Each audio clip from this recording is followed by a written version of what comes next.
Creating great products isn't just about product managers and their day-to-day interactions with developers. It's about how an organization supports products as a whole, the systems, the processes, and cultures in place that help companies deliver value to their customers. With the help of some boundary-pushing guests and inspiration from your most pressing product questions, we'll dive into this system from every angle and help you think like a great product leader. This is the Product Thinking Podcast. Here's your host, Melissa Perri. Hello, and welcome to another episode of the Product Thinking Podcast. Today, we're joined by Melissa Parsons, who is the Product Executive in Residence at Product School and a mentor in First Round Capital. So before Melissa was at Product School, she was the Chief Product Officer of Hinge. She was also the Product Innovation Leader for Global Kids and Family at Netflix, and she worked for Spotify, where she led their product personalization recommendations platform. Welcome, Melissa. Hello. Thank you so much for having me, Melissa.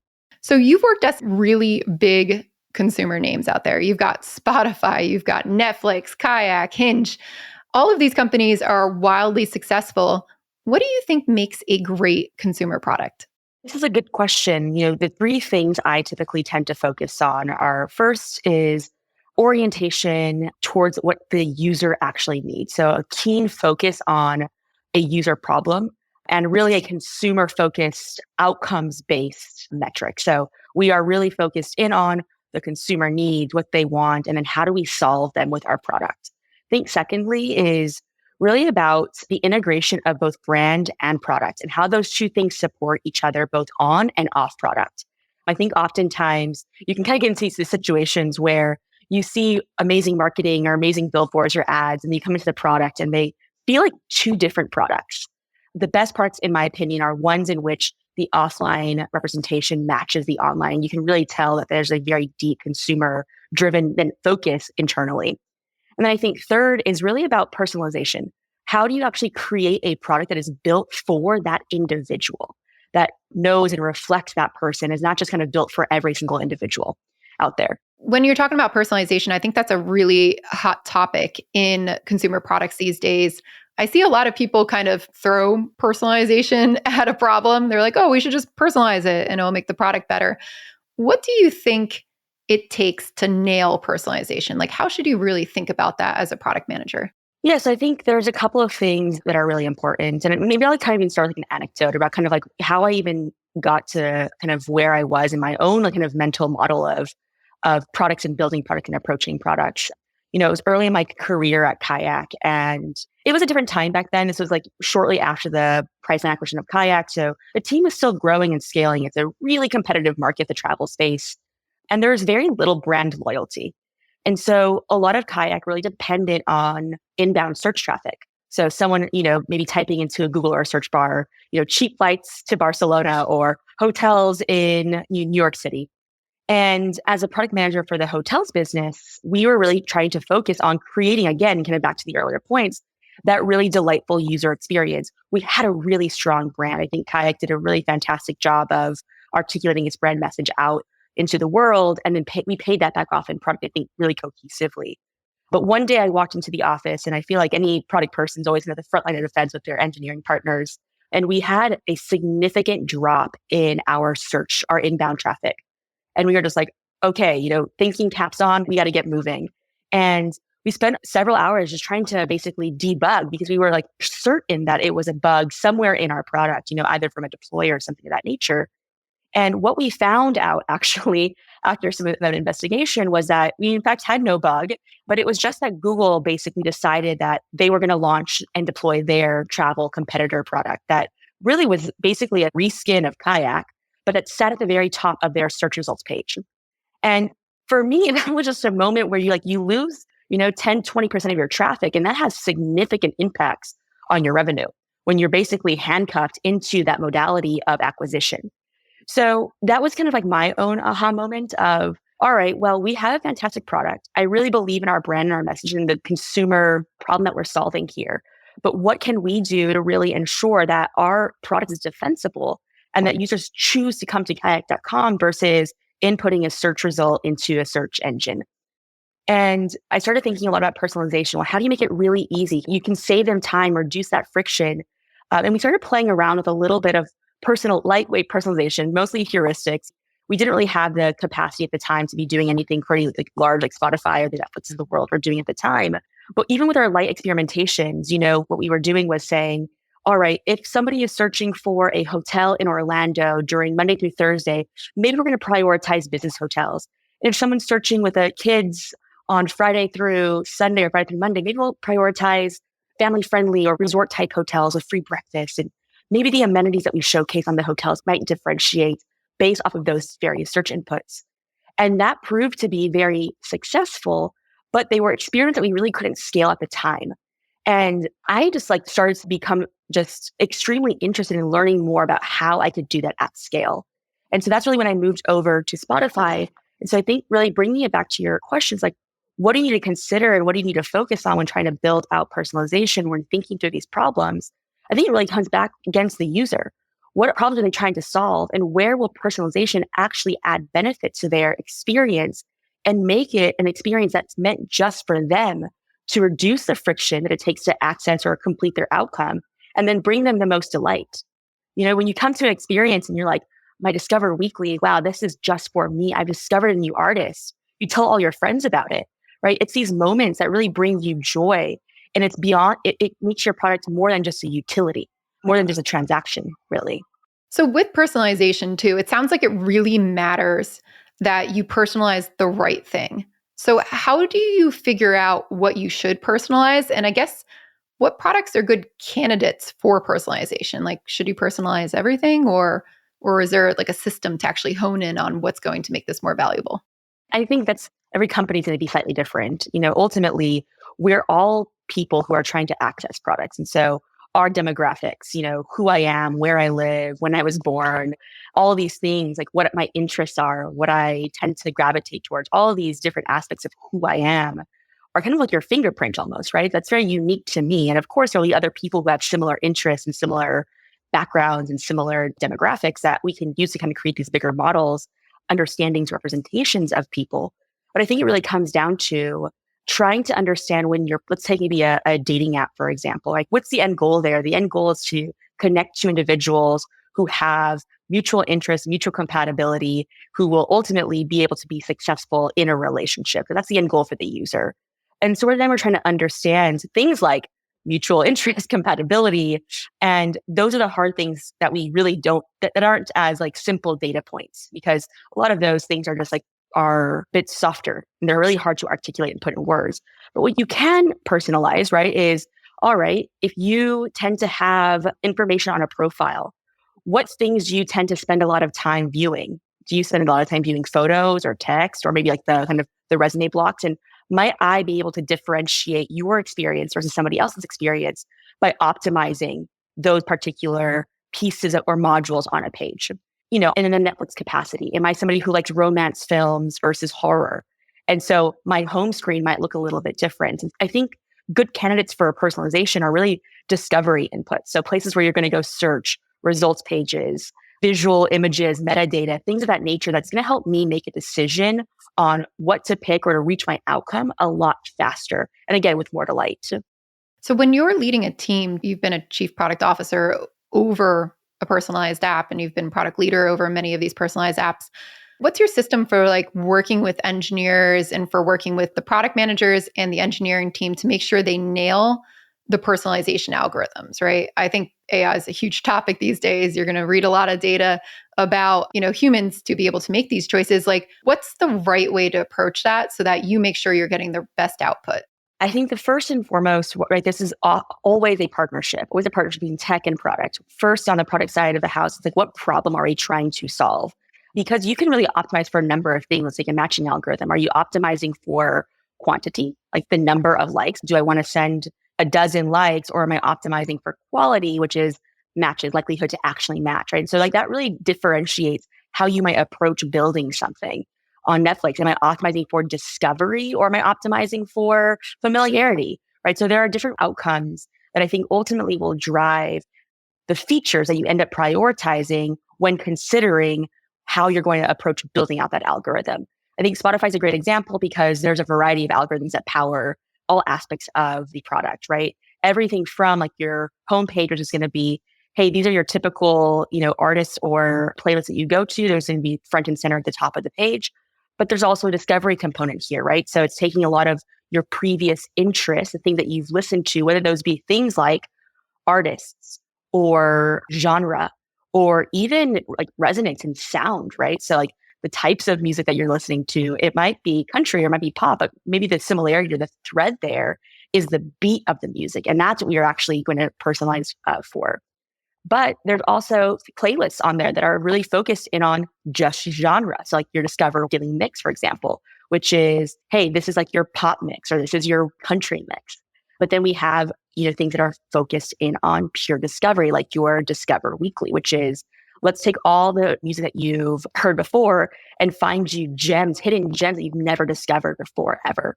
And then you have things like, year in review. We're just looking at a macro data set of everything you've ever looked at to draw insights.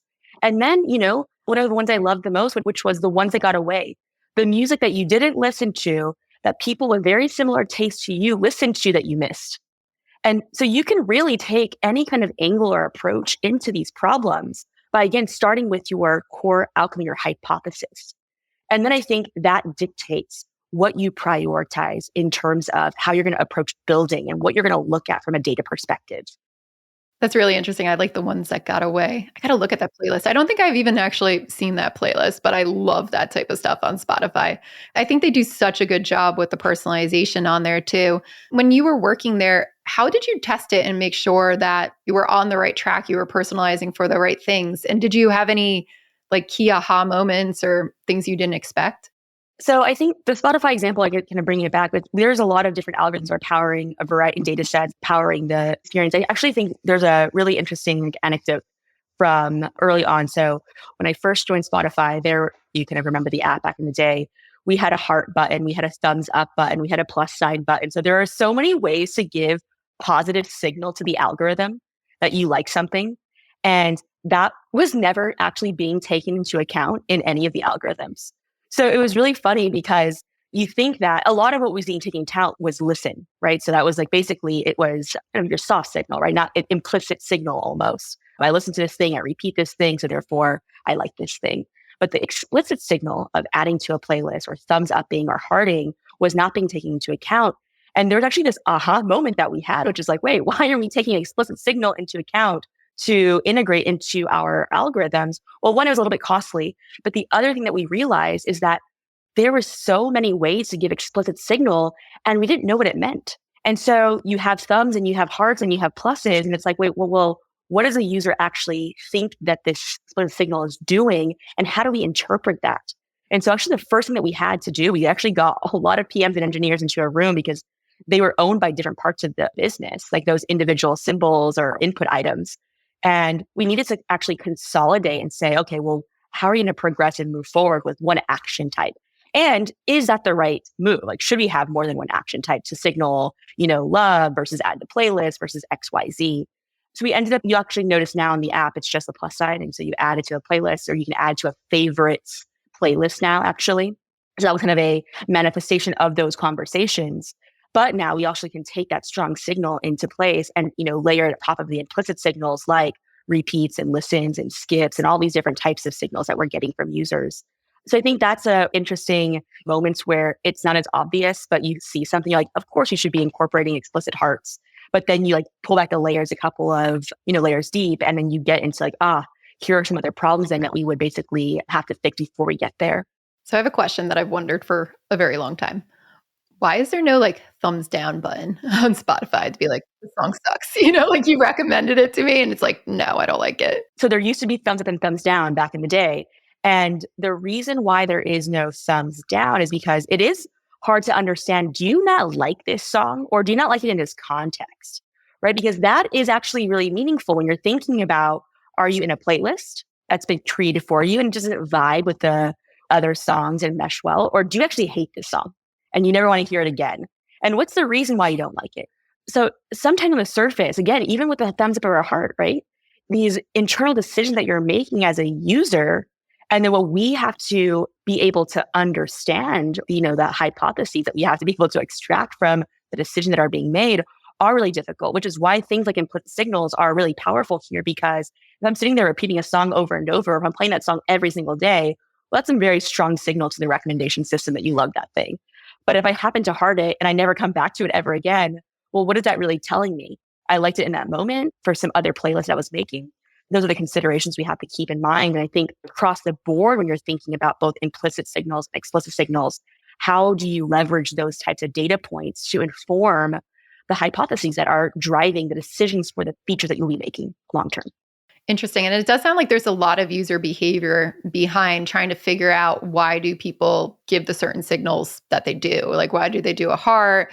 Why do they do a plus? Do they add it? Like, did you do a bunch of user research to get into there and figure out how do we think about ranking the strength of the signals? Like, what did that look like? Always, I think there is a room for both data, hard data, and then your qualitative kind of conversations with your users. I think that helps give color to the decisions that you cannot necessarily extract by just looking at numbers. And so we went to kind of understand from our users, like, how were they using these different tools and these different moments and why? And so we got some of these things, right? So I thumbed this thing down because I didn't want to hear it in this playlist. And so those were some of the insights that drove us actually to we'll just remove thumbs down. You can skip a song completely actually in a playlist. And actually, if you go into Spotify, you can actually say, skip this song in this playlist or skip this song everywhere. Hide this song everywhere. And so that's kind of the way that we actually were able to kind of get around that particular insight, which was we want to give some optionality here as well. So that we're not essentially also it's like discounting this particular artist or song across the experience for an individual who might want it somewhere else. That makes a lot of sense. So you gave them the options and then you could still use your data. You didn't have to go out and study every single person's context or anything like that. Correct. But to say, okay, now we kind of know the meaning behind this. Of course, these things will change over time. And as your products and features evolve, you're constantly going back and iterating and retesting. But yeah, definitely. So when you're starting a new company too, and your most recent one before you're joining product school was Hinge, you came in at a very interesting time, right at the pandemic, right? Right. So we're all stuck at home. We can't really go on dates. What a weird time. How did you kind of come in there, bringing your experience with personalization, thinking about another market that needs to be extremely personalized, which is dating?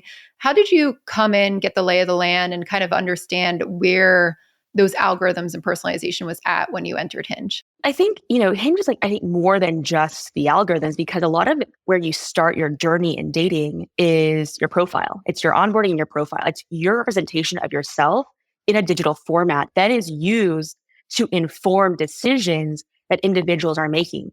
And in kind of the dating context, it's a yes or a no. And those yeses or nos will inform your algorithm and inform kind of who you see and vice versa, who sees you.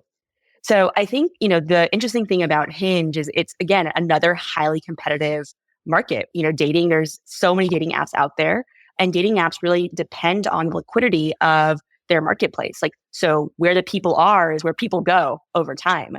And you really want to ensure that you're solving the core problem, which is users are coming to your product to do what? To get out on a date, to find a relationship, whatever that thing may be. And so we actually started there really more so than anything, which is, are we actually solving our users' needs or not?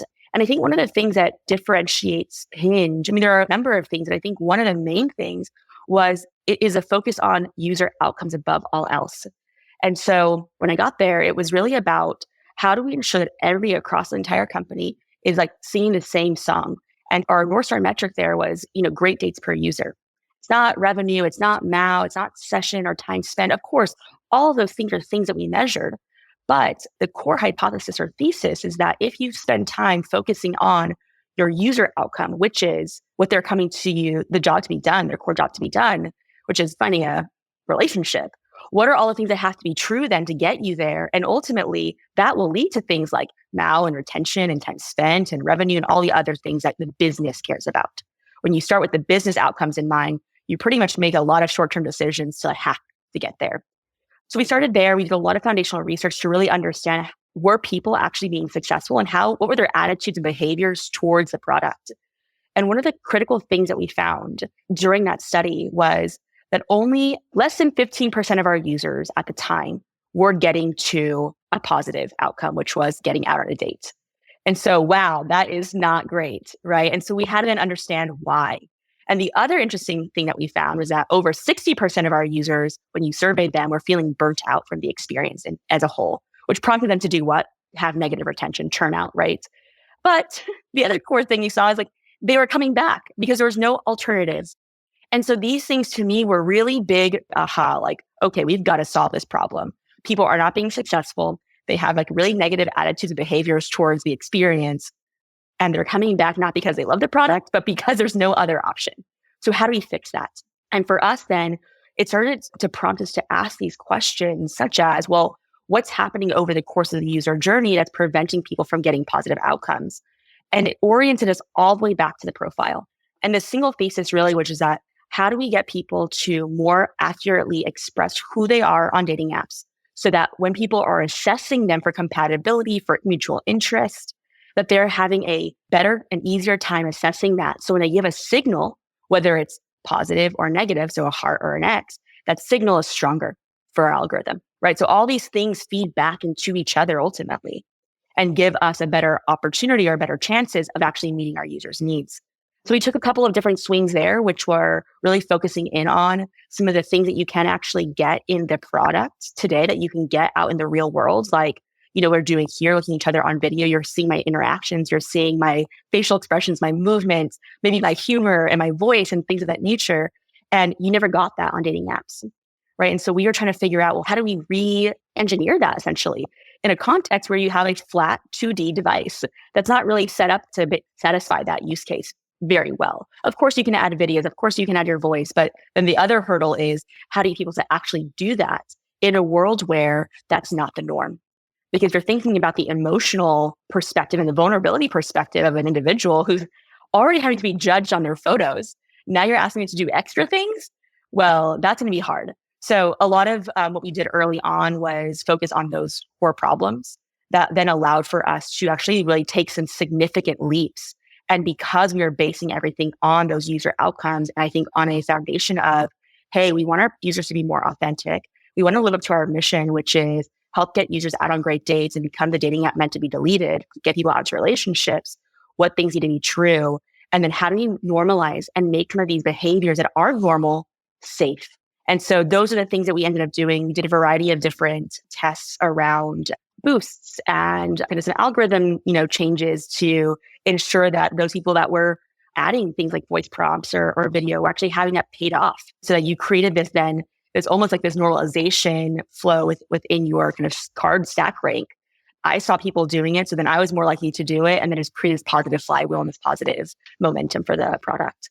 I think it's really interesting that tagline for Hinge is the app that's designed to be deleted, like you just said. And is that scary to the company, right? Like when you're leading a team around that, where you're basically telling guys like on your team, hey, product team, by the way, we don't want people to use this forever. Like, get off of it. Like most, I think, products are out there going, please stay forever and give us money. How do you think about orienting your strategy around that? Look, my personal opinion here is that the goal of dating apps really across the board is to get somebody into a relationship. That's why people are coming and spending their time there. They're not, of course, there's always, the emotional kind of toll of like, I gotta have a breakup. And so I go on there for validation and those are very human emotions and human things. But I think at the end of the day, people come to the apps because they're looking for partnership. They're looking for companionship.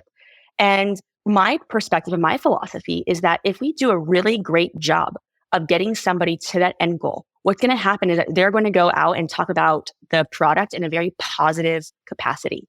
And not only that, but if we do an excellent job, and let's say that that's their life partner, well, now we are in their story forever. And so 10 years down the line, we're always part of that narrative. We're always part of that origin story, that kind of that meet cute, right?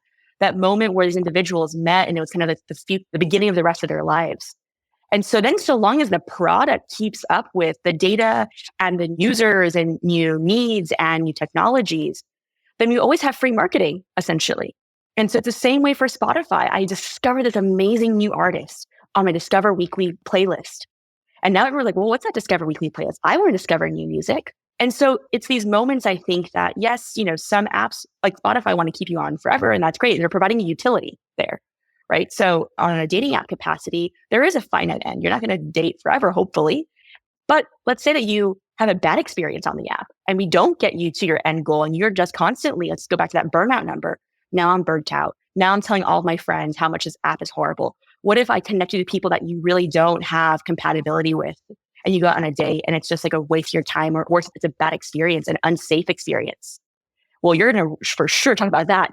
And what's going to happen is you're going to end up negatively influencing a lot of people in your sphere because dating is not a solo sport. Dating is always a sport you do with all your friends and your family. And so that's where the influence comes in. And I actually think that's where Hinge really nails it because their branding and their product are so congruent that when you experience the app both on and offline, you're kind of experiencing, again, back to my first point, you want those things to be cohesive, your brand and your messaging and your experience on product. I think that makes a lot of sense. And one thing that you're kind of honing in on that I want to expand upon for our listeners out there is like, Hinge was kind of in decline before the pandemic, right? I was on Hinge way back in the day when it first came out and it was novel, it was new, everybody was on it. It was very exciting in New York City. And then Tinder kind of took over as the default dating app everywhere. And it kind of migrated out of this like hookup dating app into more of a relationship / hookup dating app. And then during the pandemic, it's like everybody got off of Tinder almost completely, it feels like, and went back to Hinge. And that was wild for me. Like I re-entered the dating scene after the pandemic and I was like, whoa, everybody's back on this app that I used like 10 years ago. What happened? Right? Like how did Hinge kind of turn it around? I think a couple of things. Again, like my perspective is that one, pandemic really forced, I think, just humanity, people to kind of come to terms with themselves and kind of reckon with their own emotional kind of behavioral health, right? You also couldn't see people because it was unsafe in some capacities. And so when you're thinking about what matters to you, you're going to invest time in solid, formidable relationships. So whether that be with your friends or your family. And so a random fleeing out on the night, like might not be as high in your priority list, like just going to grab a drink or something. And so I think people started to like reevaluate what they wanted as just a result of, I think, mental health becoming something that was just more prevalent in just like colloquial conversation and relationships being something that people had to like reevaluate. Wow, do I spend time with you or with you? And what's like going to add value to me when I'm in a state where I'm working from home and I'm going from my bedroom to my kitchen, can only go out for, XYZ contained amount of time. I think that was one thing. Like we reevaluated our relationships with ourselves and with other people. I also think that, one of the core things for me is the focus on user outcomes. Hinge did it right. They were really focused on intentionality as the cornerstone that drives the business still. It's really about the app designed to be deleted for intentions dating. And that really has been true throughout the ethos of the product because it started with friends of friends. So you're less likely to go somebody who you kind of had a third degree connection to or a second degree connection to. So you're more likely to say, hey, not really interested in dating anymore. And so that kind of I think has carried through. And the product decisions and principally how we approached the product there when I was there was really oriented around that. It was about, all right, if our end goal is to get users out on great dates, what things must be true? It's not a quantity game. So we limited likes. You can only send 8 likes per day unless you wanted to kind of break the limit and then you can upgrade, right? And so the limits that were imposed were really meant to help further that notion of intentionality. So when I'm taking my time, there was no swiping. It's a scroll mechanism. You like a piece of content. So now I'm actually evaluating you as a person a bit more fully than making a snap-second decision on a swipe app. The onboarding, 3 times as long. And so you actually have to put more effort. You can't just put one photo and call it a day and get into the app and use it. And so all these decisions were built around, again, that end outcome. And then I think folded back into the product in a way that helped bring cohesion, again, to the brand messaging, the marketing, the actual product, and then focused in on that user outcome. I think it's really interesting because what you're getting into right now is kind of different than how we think about user experience. What I'm hearing you say is that adding more friction actually produced better user outcomes. So making it longer to onboard people, filling out more information, not being able to just easily click away, being thoughtful about it actually sounds like it made it better for the users in the long run. And that's not typically how we think about usability, right? We're oh, limit the clicks, limit the amount of time you spend doing something. How did you draw that comparison back to we need friction? What was that signal? I think again, like sometimes we take these like one size all frameworks or approaches and say like, okay, well, the less friction, the better. Well, it depends on what your outcome that you're trying to drive is.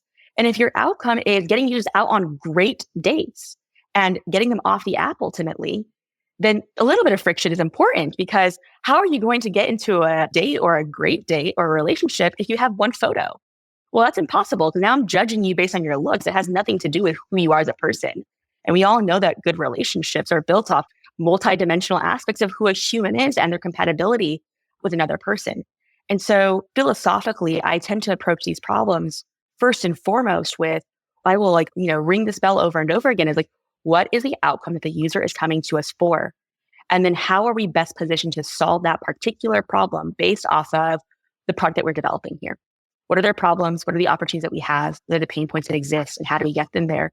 I'll give you an example, kind of like going back to Netflix. So Netflix itself was really about discovery. I mean, you think about it, you go to I want to watch Netflix tonight. You go on, you find something, you discover something, great, amazing, a new show, a new movie, fantastic. When I was running kids, it was very different, but the entire product was built in a high friction mode to get them into discovery. Kids don't want discovery. If you look at a that they know and have kids, they want to repeat the same thing over and over and over and over again times 1 million.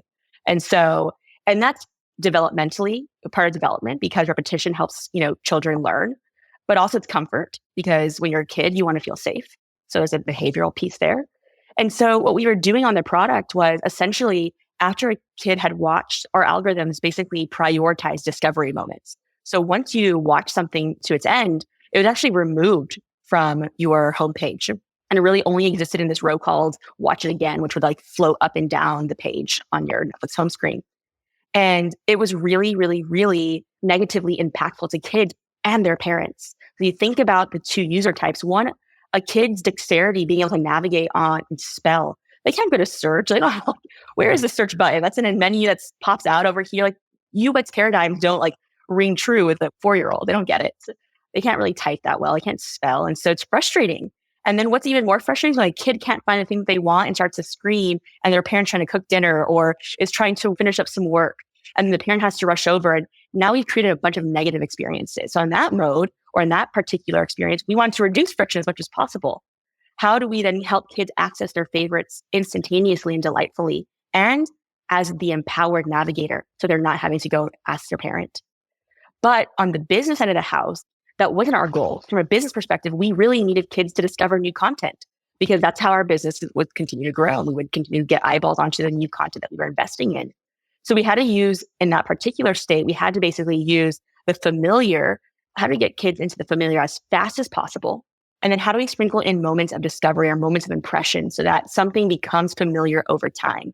The more time you spend watching and less searching, the better we are going to be at actually giving you moments where we can introduce new characters and new shows and new content to you.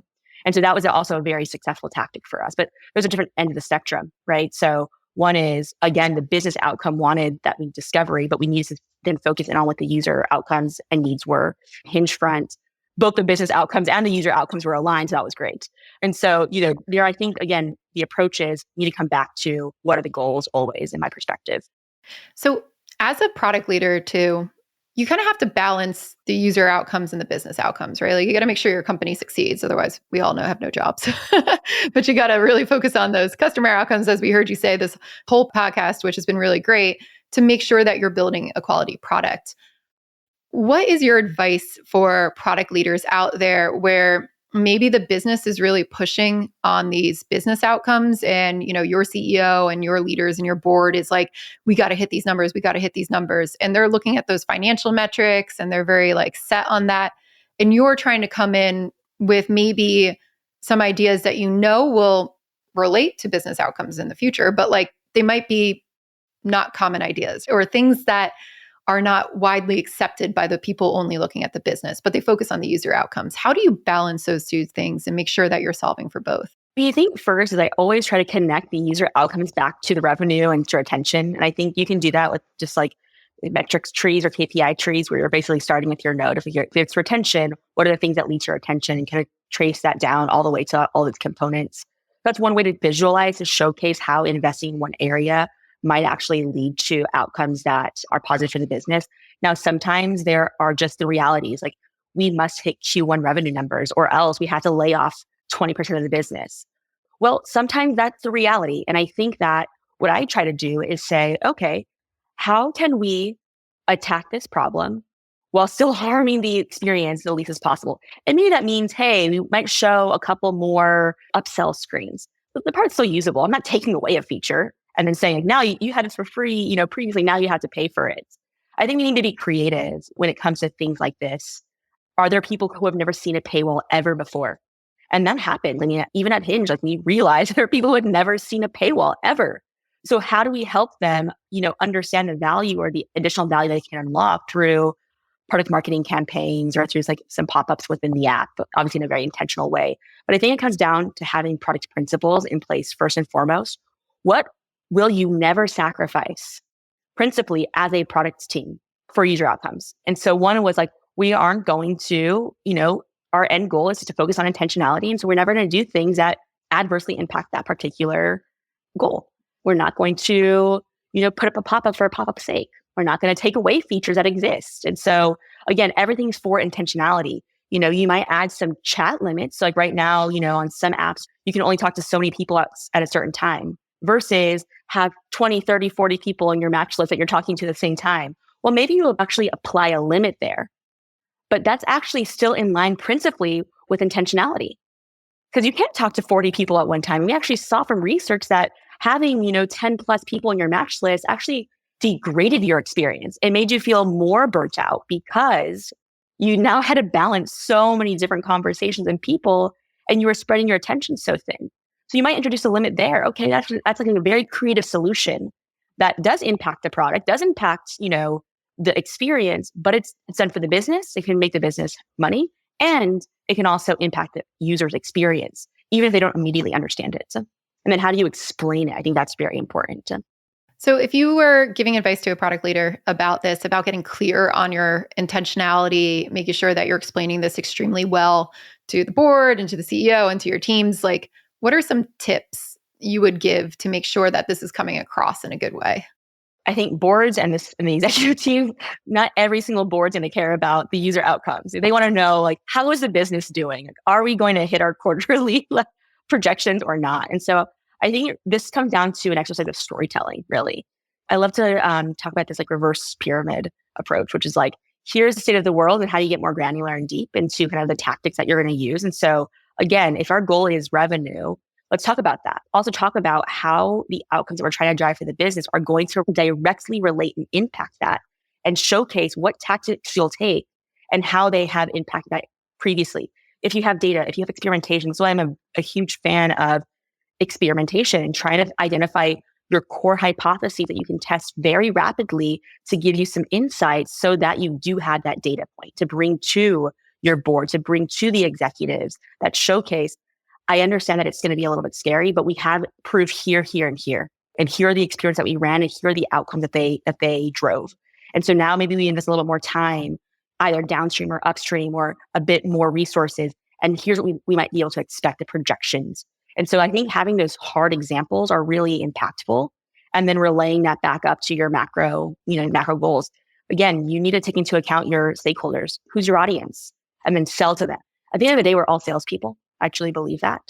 And it's our job to really ensure that we're advocating for our users 100% of the time while influencing and managing up and across so that we are able to basically satisfy both needs. Definitely powerful words for leaders out there to remember. My last question for you, Michelle, is about, we've got all this generative AI out there. I'm sure you've heard that like 80 times in the past couple hours. A lot of that, helps with personalization, helps with other things. Like, what are you excited about for the future of, data and personalization and how it can help consumer apps? I think at this point now, we're going to be able to unlock just a lot more in companies that didn't have the capacity to do that before, right? So I think this is the beauty of, Gen AI and just AI and data in general, is that it was limited sometimes to the company that could afford it, that could invest in it, that had the teams to build out and support these databases. And now we can unlock that for more and more and more companies so that they can personalize things across the board down to copy. I'm going to say that, and I'll kind of hit this one over the head again, is like ChatGPT and other Gen AI tools, like really unlock the ability to very rapidly create a bunch of different ways to position things and then test it out into your product. And ultimately, how you are presenting your product is the first experience that people have. Your onboarding screen, what you see in those first, the sign up flows, when you checkout flows, how you express something and explain something to somebody is really important. And I think over time, we'll be able to do a lot more, and more companies will have greater access, democratized almost, to be able to leverage that across their entire user experience, whether it be through personalization algorithms, ranking, communication via copy. And so I think that's going to be really impactful. Awesome. Well, I'm excited for that world. I'm excited to see what all this pans out to be. Well, thank you so much for being on the podcast today. If people want to learn more about you and see more of your work, where can they go? Yeah, I'm just available on LinkedIn. So you can search for me, Michelle Parsons, there. And I share, product tips often and different things that I'm working on there. Great. Well, thank you so much for listening to the Product Thinking Podcast. And if you like this episode, make sure you hit subscribe anywhere you're listening to this, whether it's Apple or Spotify or any of the other podcasting apps out there. And if you could leave us a review, that would be amazing. Just go over to Spotify or Apple, rank us, leave us a review. We'll be back next week with another Dear Melissa on Wednesday. So make sure that you go to dearmelissa.com and let me know what you're thinking about and what questions you have. We'll see you next time.